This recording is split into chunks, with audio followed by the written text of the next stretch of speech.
जिंदगी जैसे पहेली, जैसे कि कोई सहेली। जिंदगी जैसे कहानी, थोड़ी नई थोड़ी पुरानी। कभी चाबुक, कभी चॉकलेट, कभी रौनक, कभी धक्कम पेल। ये भी हो सकता है, वो भी हो सकता है, बट ऑलवेज रिमेंबर, लाइफ में कुछ भी हो सकता है। एक असाइनमेंट मिला आपको, एक एसी एयर कंडीशन का, उसके सामने कुछ आपने पोज करके एक 2 घंटे 2.5 घंटे यहाँ वहाँ देखी, और एक 4,500 अच्छी सी मॉडल आई, वो बैठी मेरे पास। ऐसे ही फर्नीचर था। अच्छा, ऐसे बैठी आके, फिर वो लेट गई।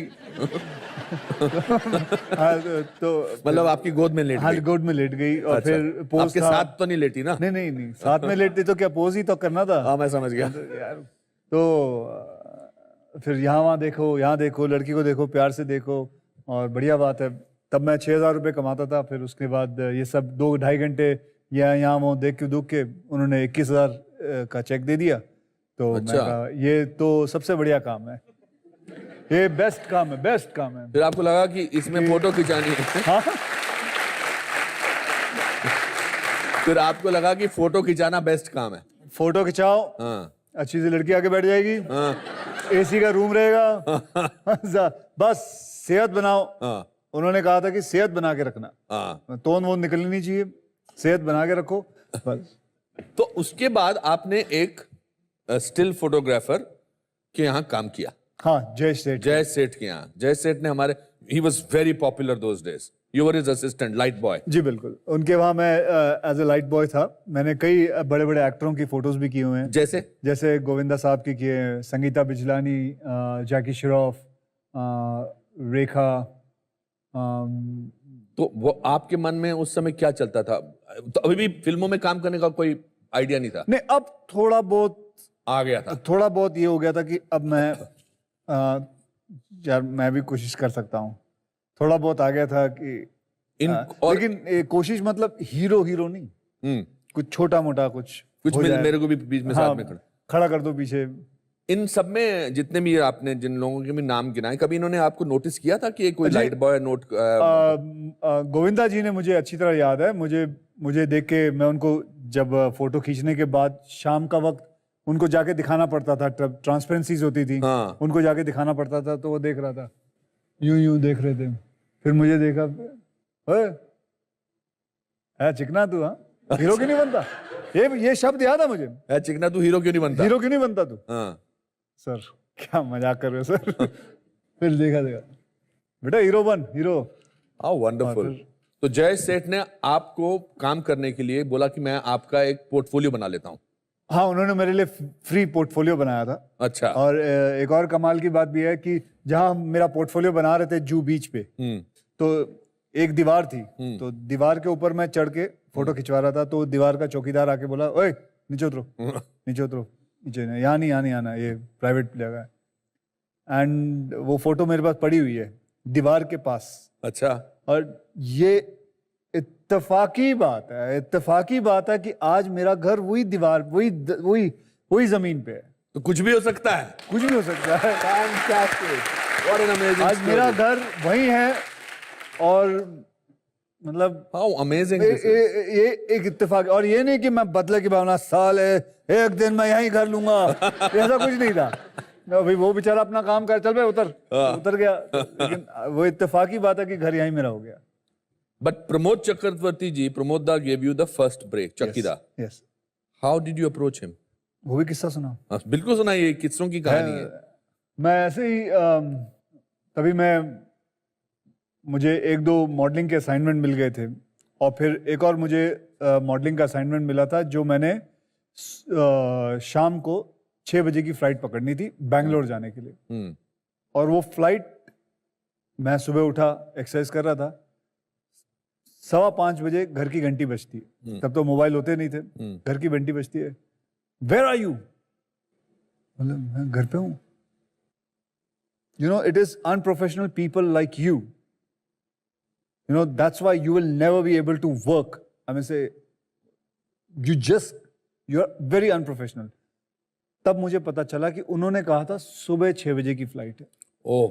और मैं ये समझ रहा था कि शाम की 6 बजे की फ्लाइट है और मैं एक्सरसाइज कर रहा था, तो मैं रोया, मैं मतलब बकायदा उसकी विनती की, मैं आ रहा हूँ, मैं अभी आता हूँ, मैं आ रहा हूँ, मैं मोटरसाइकिल पे आता हूँ, मैं छोड़ दूंगा मोटरसाइकिल वहां, मैं आ रहा हूँ। और ऑब्वियसली मैं जब तक पहुंचा तब तक वो फ्लाइट लेके निकल गए थे, सब बंद हो गए थे सब कुछ। एंड बहुत मतलब बहुत बुरा उस लग रहा था मौके पर- कि सही वक्त पे मैं पहुंचा नहीं हाँ, और मेरी समझने में गलती हो गई। हाँ, नहीं तो इम्पॉसिबल कि मैं कभी लेट पहुंचू गई। हाँ, आपने एएम को पीएम समझ लिया। तो एएम को पीएम मेरी गलती हो गई। तो उसके बाद मैं वापस लौटा and I was very sad, my father was there. कोई बात नहीं बेटा, जो भी होता है अच्छे के लिए होता है, ये वर्ड थे उनके, जो भी होता है अच्छे के लिए होता है। शाम का वक्त था, करीबन 4:30-5 बजे। टहलते हुए मैं नटराज स्टूडियो पहुंचा। हाँ, वहाँ पहुंचा तो मुझे 5-5:15 बजे मेरे एक वहाँ प्रमोद चक्रवर्ती जी के कंपनी के मेकअप मैन नरेंद्र दादा, वो मेरे अभी मेरे 23-24 साल हो गए, मेरे साथ ही हैं। उन्होंने बोला बेटा हीरो बनना है? हाँ जी। अगर वो उस वक्त मुझे कैरेक्टर आर्टिस्ट भी बोलते तो भी मैं हाँ जी बोलता। मैं सच्ची बोल रहा हूँ, ये भी एक पता नहीं इत्तेफाकी बात है, मैंने चेक लिया और उस वक्त 6 बजे हुए थे। 6 बजे हुए थे। मैंने सुबह की अगर मैं फ्लाइट पकड़ के निकल गया होता तो आज मैं बेंगलोर में कहीं मॉडल होता या यहाँ वहाँ कहीं घूम रहा होता, लेकिन मेरे हाथ से वो फ्लाइट निकल गई और मैं यहाँ रह गया और मुझे दादा की फिल्म मिल गई। उसके बाद मैंने कभी पीछे मुड़ के देखा नहीं। उसके बाद 1, 2, 3, 120 चलते रहे।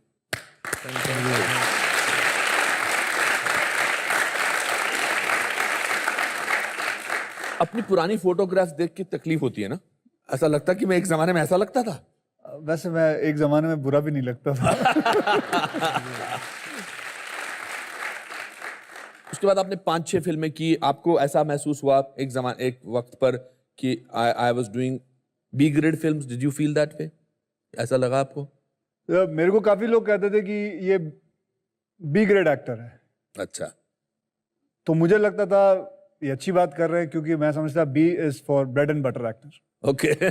तो मुझे कोई बुरा नहीं लगता था, नहीं लगता। क्योंकि हमने तो सोचा ही नहीं था हम आएंगे फिल्म के अंदर। हमने तो फिल्म करना ही बहुत बड़ी बात थी, चाहे वो बी फिल्म हो या सी फिल्म हो। मैंने तो फिल्म को फिल्मों के हिसाब से ही देखा है। And I have always believe, ये मैं आप सबसे शेयर करना चाहूंगा कि आई हैव ऑलवेज बिलीव कि आप अपना काम करते रहिए, काम करते रहिए, काम करते रहिए, कहीं ना कहीं नतीजा जरूर पड़ा हुआ है। ये लिखी हुई बात है, ये पक्की बात है। और दूसरी बात मैं यही कहूंगा कि हमेशा अपने माँ बाप का बस ध्यान रखना और काम करते रहना, ये 2 चीज याद रखना। जिंदगी में आप कभी फेल हो ही नहीं सकते हो। कहीं ना कहीं घूम घाम के आपको सक्सेस आपके पीछे आएगी ही आएगी, पक्की बात। फिर आपको कब लगा कि अब आप बी ग्रेड से ए ग्रेड हो गए? अपने आप हो गए, पता अपने आप ही नहीं। हो गए। पहले बी था, पहले सी था, फिर बी हुआ, फिर बी प्लस हुआ, फिर ए हुआ, फिर ए प्लस हो गया। अपने आप कहीं ना कहीं कुछ ना कुछ होता गया। जैसे मेरी सारी कहानियां जो हैं, मेरे सारे जो किस्से हैं जिंदगी में, कहीं ना कहीं से जंप मारते रहे। अब मैं प्रोड्यूसर बन गया भी हूँ। ये भी कमाल की बात है। मैं कभी सोच भी नहीं सकता था कि मैं प्रोड्यूसर बन जाऊंगा, फिल्म को प्रोड्यूस करूंगा। और आपके पापा का रेफरेंस पॉइंट इस ग्राफ में कहां तक गया आपके साथ? आज तक है, उनके नाम पे ही कंपनी है। मेरी जो कंपनी का नाम है हरिओम प्रोडक्शन, वो उन्हीं के नाम पे है। मतलब इतना योगदान था कि my father he expired about 13 years back. And मतलब जो कुछ भी आता है सब उन्हीं की वजह से है। I still remember he was on his deathbed and he was somewhere or the other he knew that he's not going to survive. And और मैंने बहुत पहले एक वो वर्ल्ड टूर हुआ करता था, तो वर्ल्ड टूर साइन किया हुआ था, तो उसके लिए 1 महीने के लिए बाहर जाना पड़ता है।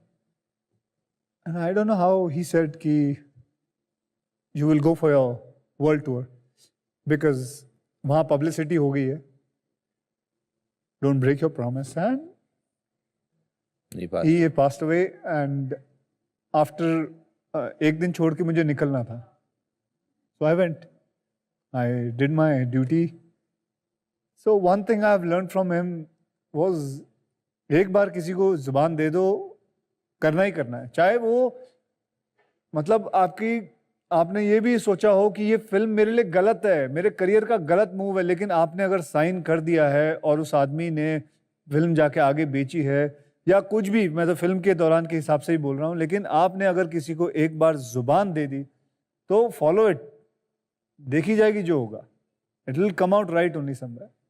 बहुत पॉजिटिव एटीट्यूड है आपका और आई एडमायर दैट। मुझे आपका पॉजिटिव एटीट्यूड से बहुत प्रोत्साहन मिलता है। बहुत सालों बाद आपके साथ स्पेशल 26 में काम किया था, एक बहुत लंबे गैप के बाद, एंड मैं इतना फैसिनेटेड था, मुझे इतना अच्छा लगा, ऑफ द स्क्रीन मुझे आपके साथ इतना कुछ सीखने को मिला जो सच है।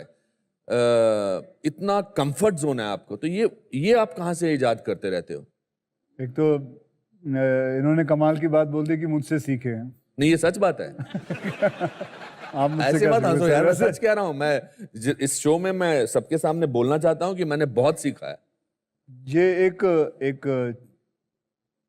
चीज होती है जो आप हमेशा रखते हैं। मैंने कभी बुरा नहीं सोचा किसी के बारे में। मेरे से होता नहीं है कि मैं नेगेटिव सोचूं, किसी भी चीज में नेगेटिविटी निकालूं, मुझसे होता नहीं। कई बार होता है कि लोग कहते हैं कि हर इंसान को मेडिटेशन करना चाहिए। मेडिटेशन करना अच्छी बात है, बट मैं समझता हूं मेडिटेशन एक मोमबत्ती के सामने 2 घंटे बैठे रहना और उसकी लॉ को देखना मेडिटेशन नहीं होती। करेक्ट। और वो कहते हैं वो अपना दिमाग को अब खाली कर दीजिए। दिमाग को खाली कर दीजिए, दिमाग को कुछ मत सोचिए। हाँ। एक कागज को ले आइए अपने दिमाग में, खाली कागज। हाँ। मेरी माँ को सैटरडे को, हमारे यहाँ एक पंडित था शिमला में, वो मेरी middle class, lower middle class family में रोज कोई ना कोई परेशानी होती, तो एक शनिवार को एक बाबा आते थे और वो बार बार मेरी माँ को कहते थे कि माता जी आप शनिवार वाले दिन किसी काली चीज के बारे में मत सोचिए। मेरी माँ को शनिवार को सिवाय काली चीज के और कोई नजर ही नहीं आता था। सही बात है, वो ऐसे ही हो जाता है। काला, ये भी काला, काला कुत्ता, काले बाल, काला काला, वो पागल हो जाती थी 4 बजे तक। मैं समझता हूं मेडिटेशन उसे कहते हैं कि दिन में आप लोग ठान लो कि आपने पूरे 24 घंटे के अंदर आपने एक काम किसी इंसान के लिए या जानवर के लिए कुछ अच्छा करना है। चाहे वो आपकी औकात हो 10 रुपए देना, 100 रुपए देने या लाख रुपए देना, लेकिन किसी के लिए कुछ अच्छा कर दो। और जब वो आप अच्छा करते हो, आपको उसी वक्त एक ऐसी फीलिंग अंदर आती है कि आपको बहुत अच्छा लगता है, and that is meditation. That gives you inner peace, rather की एक मोमबत्ती के सामने आपने 2.5 घंटे गुजार लिए।